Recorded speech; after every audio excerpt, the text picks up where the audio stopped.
তাহলে দোস্ত সময় হয় নাই না না আরো 3-4 মিনিট আছে দোস্ত। 3 মিনিট আছে হ্যাঁ তোর দোস্ত জার্নি করে আইছি, আমার একটু প্রবলেম হয়েছে, তার সমস্যা নাই।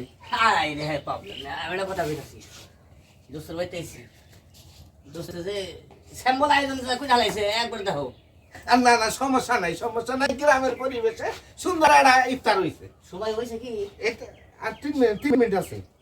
আর 3 মিনিট তাহলে সিস্টেম কুলা লাগবে না আমি করতেছি দোস্ত, হ্যাঁ আমি করতেছি। তো বাইস দিনটা যা গেল উফ না রোজা না, তোর রোজা না মনে হইতাছে না দোস্ত। হ্যাঁ এবার কার রোজা আর তোমার কাছে কি বানাকে কম না, আমার কাছে খুব ভালো লাগতাছে। আমার কাছে খুব কঠিন যাইতে আমি তাড়াতাড়ি ইফতার বানিয়ে লইতেছি। হ্যাঁ এই ফকির ভাই, ফকির ভাই কও কি ইফতার করে দেবো? আরে আমি তো সময় নাই। আর বোরা তো কথা দিছে কি একসাথে ইফতার করি হাই ওরে করবার নাম না ইফতার করে ধরেন না বউ আমার চাক তাই না তোমাকে বাপ ভুললে আর রাগ উড়ে। এই ফকির ভাই বল ইফতারটা কইরা দাও না না তো কম বল না। ইফতার কি দিয়া?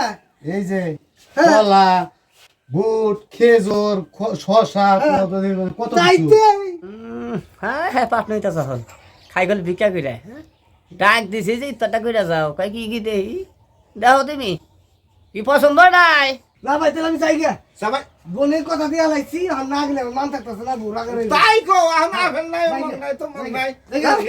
আচ্ছা স্যার আমি আগে সারা দিন ইফতার করে না বউ আপনি নিয়ে বই রয়েছে জানগা। যে তোমার কথা দিছাও জানি না গো রোজার মধ্যে ফকির না বউ বনাকে কথা দিয়া নয় কি এই সময় দোস্ত ভাই না সময় এসে নাই এই তো সময় কোন মানুষ বলবে কি কথা দিছে যদি ভুল জায়গা বা হ্যাঁ